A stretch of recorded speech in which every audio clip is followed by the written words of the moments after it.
Wow. I seriously need to calm down because my God. Whew.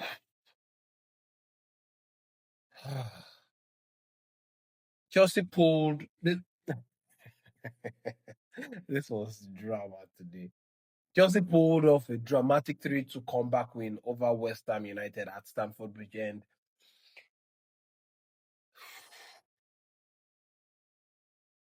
the story of this game isn't just the scoreline, yeah? It's the first half performance that made every Chelsea fan clutch their chest. Before the kickoff, we already knew there would be changes. Rosenior already confirmed even before the game, even before West Ham game, that there was going to be rotation and to keep the team fresh, yeah, and that's fair enough. But what we saw today in the first half, was ugly, disjointed, was sloppy. What other word can I use? Was an head scratching football that I saw in the first half. I'm not gonna lie. It just looked like like the team had forgotten how to play Chelsea football. Like if if that ever existed under this ownership and recruitment mess, because today just was exposing another level of mess. This mess was something that we saw in few of Maresca's game, because the team or the players, especially the unused ones, like the Gittins, like the Garnachos, like the Atos and all that, are supposed to be fresh. The Badiashile type of players are supposed to be fresh. But each time they are called upon, they don't look up to it.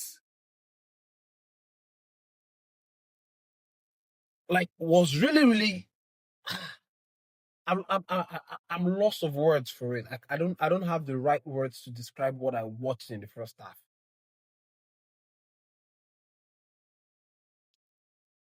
Chelsea started with Sanchez in goal, a back four of Gusto, Chaloba, Badiashile, and Hato. And in the midfield was Caicedo and Enzo Fernandez, with Cole Palmer playing as a 10. We had Garnacho on the left and Gittin on the right, starting from on both sides of the flank, with Liam Delap as a striker. Can someone tell me the use or what's the importance of Liam Delap in the team? Because aside from fighting and getting yellow carded, what's the purpose of having Liam Delap leading the team? Badiashile, I need to talk about Badiashile, yeah? Badiashile at centre back again. I've been saying this for quite some time, yeah? And it's now a pattern. His awareness, his timing, and confidence issues are not isolated incidents. Okay, they've now become a pattern. Every time he plays, there's a moment that makes you scream. He did the same thing against Crystal Palace and the game before Crystal Palace. Like, every time he plays, there's just he just looks so jittery and caught between being a defender and being a hazard zone. He's consistently looking like he doesn't trust himself or his teammate. And trust me, it's not personal, yeah.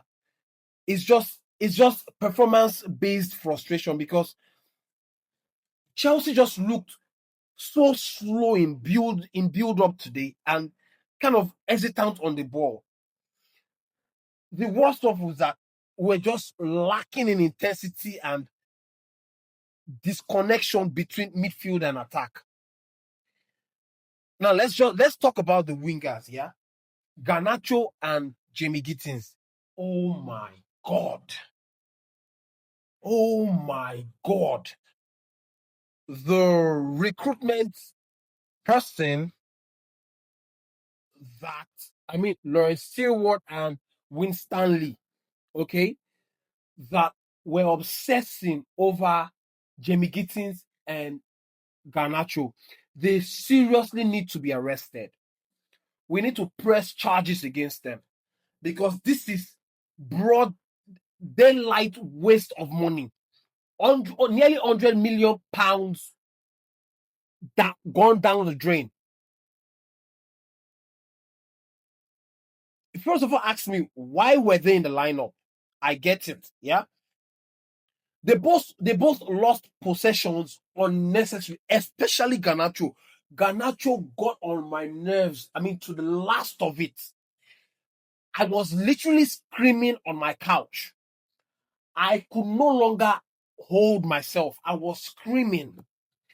The neighbors had to come knock on my door to ask me if I was okay. Like, Garnacho and Gittins, kept repeatedly retreating into their own house too easily. Struggled to beat their defenders. Garnacho. Unfortunately, Jimmy Gittins got injured and got taken off in the first half. But even when Gittins was on, there was no positive, man. They both contributed nothing constructively in first play. They were in summary or in short, they were non-functional.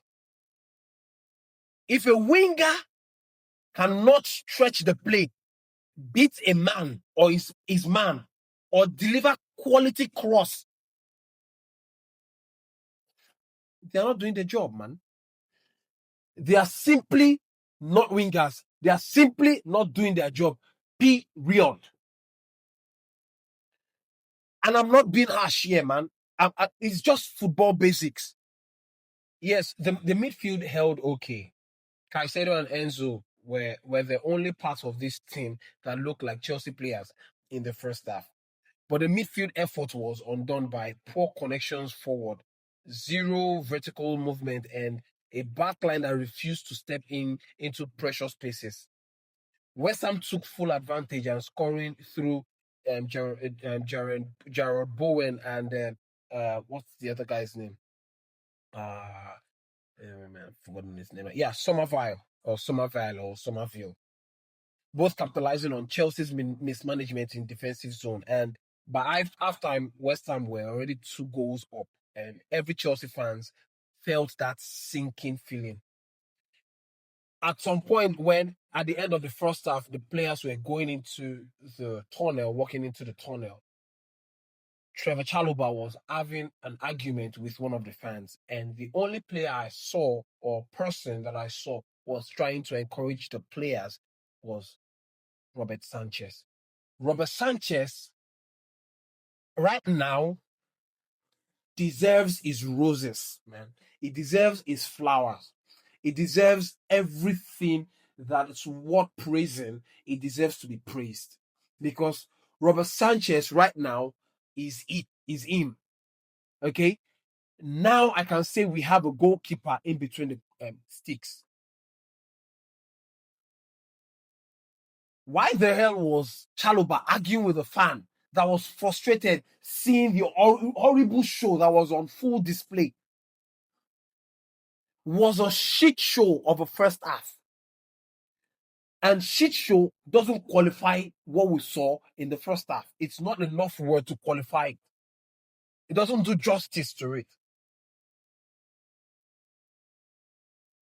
Right now,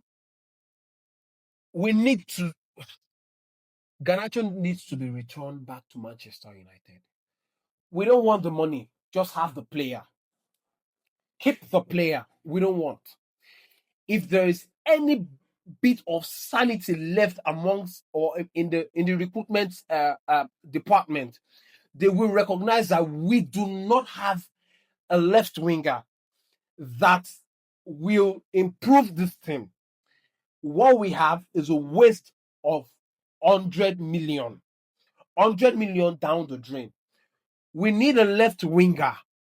And if there was anyone that was sanity or in that is sane enough in the recruitment department, I understand that we urgently need to get Jeremy Jacquet from Rennes, and we're trying to get Mamadou Sarr back from trying to recall Sarr back from Strasbourg, which is a different conversation entirely and not in this video. We should be going how to get ourselves a winger, a left winger, because this is not it at all. I'm saying it now. This is the same thing, the same mess that undone Maresca's work. And as much as we won and we've been winning, we have not been good in terms of play. We're saying mentality shift, which is a positive thing, but we are not good in terms of play, build up, and everything. We are now on the plane. And I get that we are not going to see beautiful footballs all the time, beautiful plays all the time.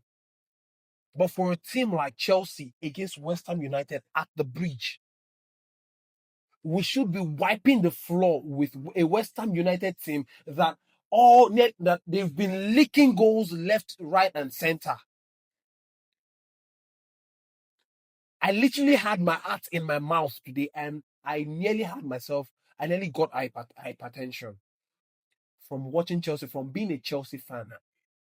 And I don't regret being a Chelsea fan, but God help me. These people nearly ruined my night. They nearly ruined everything called the weekend for me. God forbid we had lost the game today. At the time of this recording, Liverpool are 2-1 up against Newcastle at Anfield. Do you understand how catastrophic it would have been if Chelsea had lost or drawn to West Ham at the Bridge tonight? And we're trying to chase down Manchester United, who are obviously in the fourth position. We have Liverpool breathing down our neck. We also have Newcastle.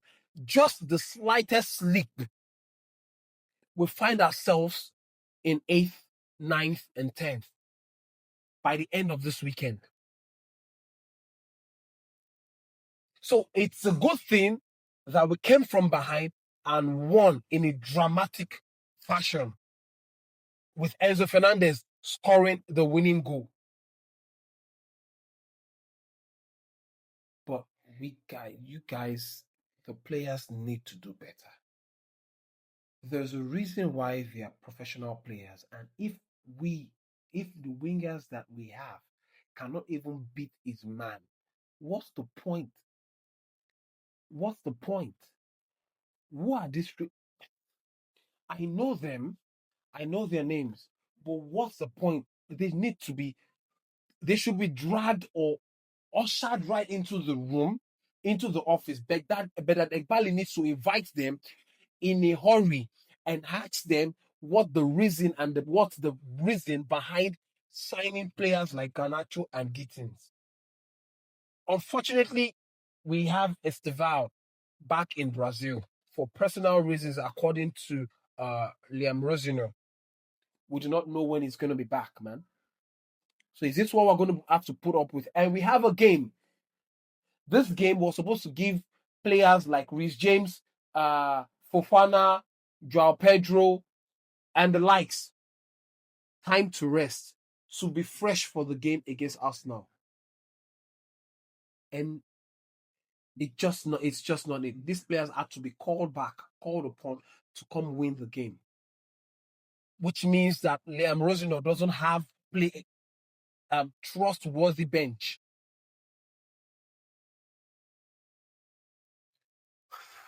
Man.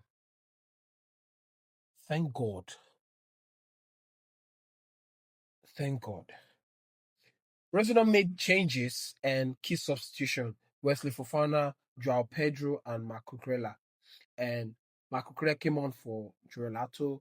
Fofana came on for Badiashile. I don't want to see Badiashile in the lineup again for now. He's just tall and long for nothing. I've had enough. And Joao Pedro is in a form of his life. You just watch how the game shifted. Fofana's assist for finding Joao Pedro in the second half, and he scores the goal. He scores a header. and suddenly the attack finally finds connection. And then Cucurella scores the equalizer in a dynamic and decisive header. He got there first. He showed that he wanted the ball more than every other person in the penalty area or in the box 18. And then at the 92nd minute, Joao Pedro set up what's his name again, Enzo Fernandez, for the winner after a last ditch scramble, and that was the turnaround for me.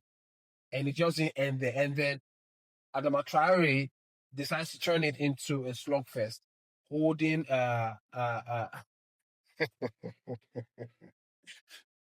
flinging Cucurella to the floor, and then Joao Pedro defending just became a slog. Nearly it nearly turns into a brawl.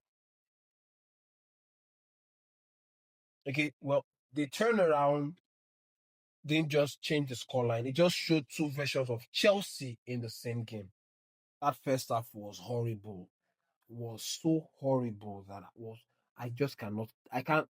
I still cannot get it off my mind. The second half was sharper lines, better connections, more urgency, and the players who knew what they were doing.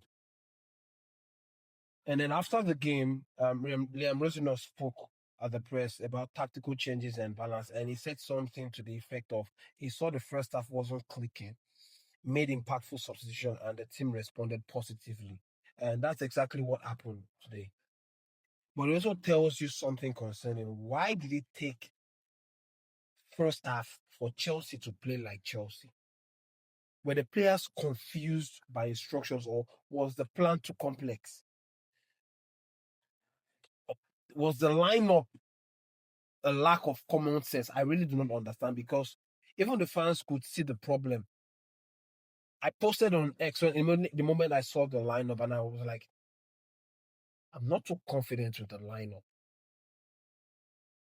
If a manager has to wait until halftime to undo a first half like that, I hope this doesn't repeat itself again, because I understand that Liam Rosenior is still learning on the job, man. But you need to learn faster. And let's be honest here, this feels similar to the Enzo Maresca's struggle when tactical tweaks didn't work and substitutions had to remedy structural issues on the fly. Problems like poor recruitment, lack of depth in certain positions, players unfit for their roles, and no clear system identity. And that's what shocks you again and again. And that's why fans are frustrated. That's why I'm frustrated.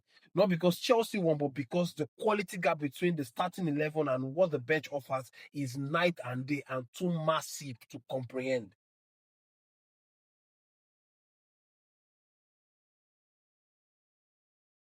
Elite teams don't struggle for attackers like this, man. We need a natural left winger, and our wingers are just not it. Garnacho and Gittins, I'm saying again, nearly cost £100 million. And they cannot even perform consistently. Then what's the point? How do you do that?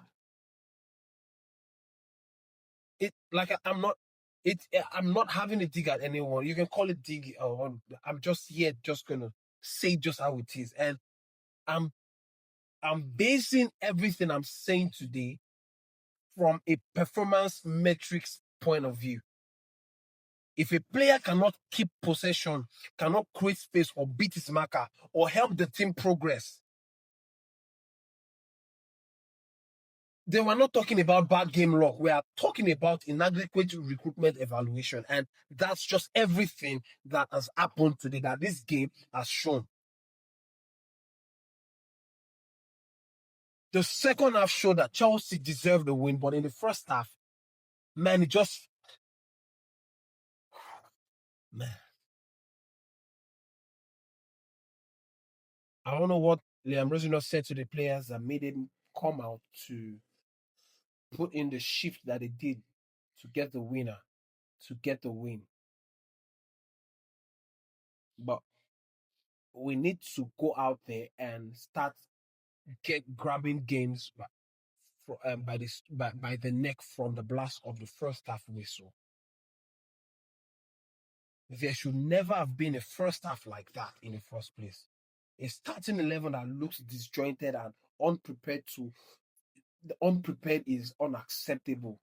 And I'm not blaming this on Liam Rosenior. I'm blaming the players for not taking the opportunities that is on offer or that is given to them. If we want to challenge for top positions, these inconsistencies need to stop happening. A win is great, but performance matters as well. And Chelsea need continuity. We need clarity and quality. We need to do better in all phases of it, man. Okay, let me know what you guys think about everything that I've said in this video, and I want to know what you guys think in the comment section. Who was the man of the match? What you guys think about everything I've said with regards to Garnacho, Gittins, Badiashile, and the rest, and what a performance! I mean, what a late winner from Enzo Fernandez. Kudos to him. I am so proud of the boys. Joao Pedro is in the form of his life, and long may it continue. Liam Delap needs to do better if he's going to have any chance of making it to the World Cup. Okay, the opportunities that is coming his way, he needs to be able to grab them with two hands and stop fighting. It's okay you have that in your game or as part of your game, but the ball is what you need. Burying the ball in the net is what you need the most. Liverpool are winning, which means they're breathing down Chelsea's neck. We're now fourth right now because Manchester United have not played. And I need to focus on Chelsea, but at the same time, I want Manchester United to lose. So Fulham, please do me a favor. If you cannot win, at least get a draw. Just get a draw. A draw at this point will do. Okay.